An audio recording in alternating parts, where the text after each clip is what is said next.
Hi friends, ఎలా ఉన్నారు? నేను చాలా బాగున్నాను. ఈరోజు చాలా సింపుల్గా టేస్టీగా చికెన్ ఫ్రై ఎలా చేసుకోవాలో చూపిస్తానండి.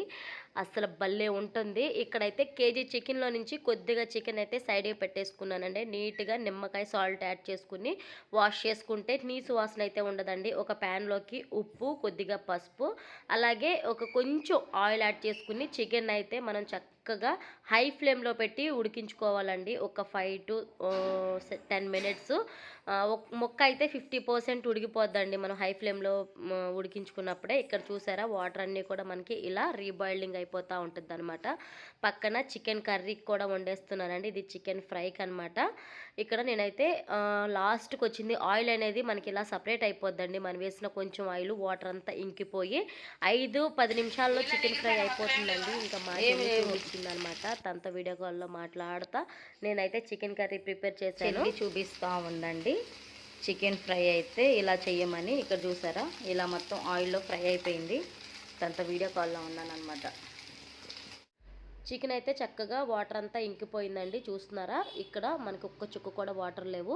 స్టవ్ ఆఫ్ చేసేసి పక్కన పెట్టేశానండి. చక్కగా పక్కన కర్రీ కూడా ఉడుకుతుంది. ముందుగా అయితే ఒక ప్యాన్ తీసుకుని అందులోకి 1 టేబుల్ స్పూన్ ఆయిల్ యాడ్ చేసుకోవాలండి. ఆయిల్ కూడా ఎక్కువ పట్టదనమాట.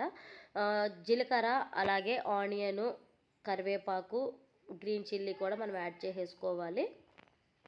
నేనైతే ఇంట్లో ప్రిపేర్ చేసినటువంటి అల్లం పేస్ట్ అయితే యాడ్ చేశానండి. చక్కగా భలే ఉంటుంది.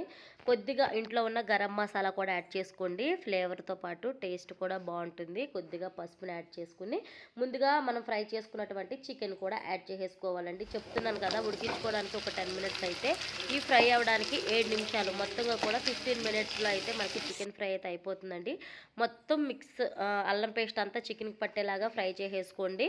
ఇక్కడ చూస్తున్నారండి మనకి ఎలా ఉడుకుతుందో. అసలు కిల్లంతా గుమ్మగుమ్మలాడిపోతుంది. ఆనియన్, గ్రీన్ చిల్లీ వేసాం కదండి, మనకి మాడినట్టయితే కానీ ఆ గ్రేవీ కూడా మస్తు ఉంటుందండి. అంటే టేస్ట్ సూపర్గా ఉంటుంది. నేనైతే కారం తక్కువ యాడ్ చేశానండి. మీకు స్పైసీ తగ్గట్లు కూడా మీరు కారం యాడ్ చేసుకోండి. చూస్తున్నారా, ఎవరెస్ట్ చికెన్ మసాలా కూడా యాడ్ చేసుకుని కొద్దిగా కొత్తిమీరను కూడా యాడ్ చేసేసుకోవాలండి. అంతే అండి, ఎంతో టేస్టీ అయినా చికెన్ ఫ్రై అయితే అయిపోయింది. వర్షాలు పడుతున్నాయి కదా, గుమగుమలాడిపోతుంది. అలాగే వేడివేడిగా చికెన్ ఫ్రై చేసుకుని తప్పకుండా ట్రై చేసి నాతో షేర్ చేసుకోండి. నిమ్మకాయని కూడా యాడ్ చేసుకుంటే పుల్ల పుల్లగా, కారం కారంగా నోటికి బాగుంటుందని చెప్పి నేను యాడ్ చేశానండి. చూసారా, మనకి మొత్తంగా కూడా ఒక 10 మినిట్స్లో అయిపోయే చికెన్ ఫ్రై అయితే చూపించాను. Bye friends, thank you so much. Have a nice day. Bye bye.